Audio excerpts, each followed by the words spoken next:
and all of us pitching in together, we can get it done. Florida Senator Bill Nelson calling for action on the heels of an eye-opening trip to Southwest Florida. Nelson getting a first-hand look at what many call concerning conditions in Southwest Florida's waterways. It's definitely taking a toll on the water in Cape Coral. Low toxin levels have been detected in the green algae there. It's blooming along the coast. 4 in Your Corner, Sam Sosa live in Cape Coral now explaining what Senator Nelson says needs to happen to save our water. Sam?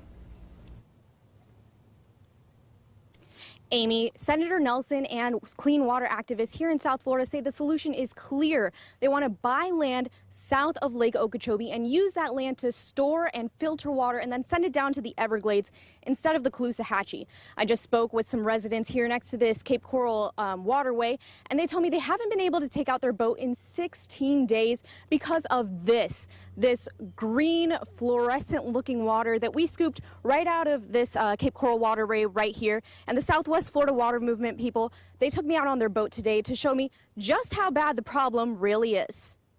You come back here in probably 2 weeks and this whole place should be filled with complete bloom, I would imagine.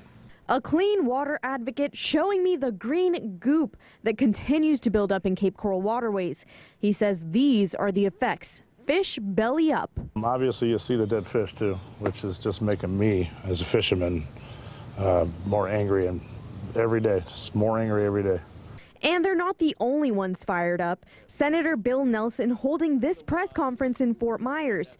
He says state lawmakers should be buying land to drain Lake O water there, as voters told them to do with a constitutional amendment. I want to encourage you all to encourage your legislators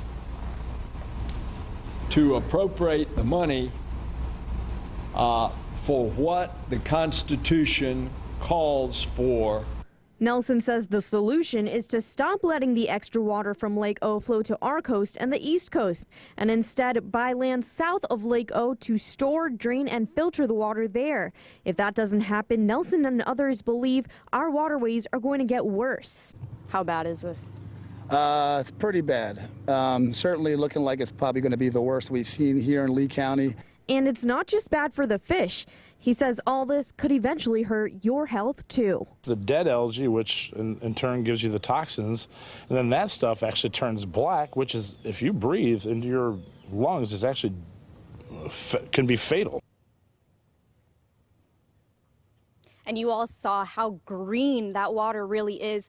The folks from the Southwest Florida Clean Water Movement are going to keep pushing this issue. They're going to keep going to the government and asking them to use that Amendment 1 money to buy that land. They'll be protesting at the Lee County Health Department on Monday, and count on Fox 4 to bring you that story. For now, we're live in Cape Coral. Sam Sosa, Fox 4, in your corner. Okay, thank you, Sam.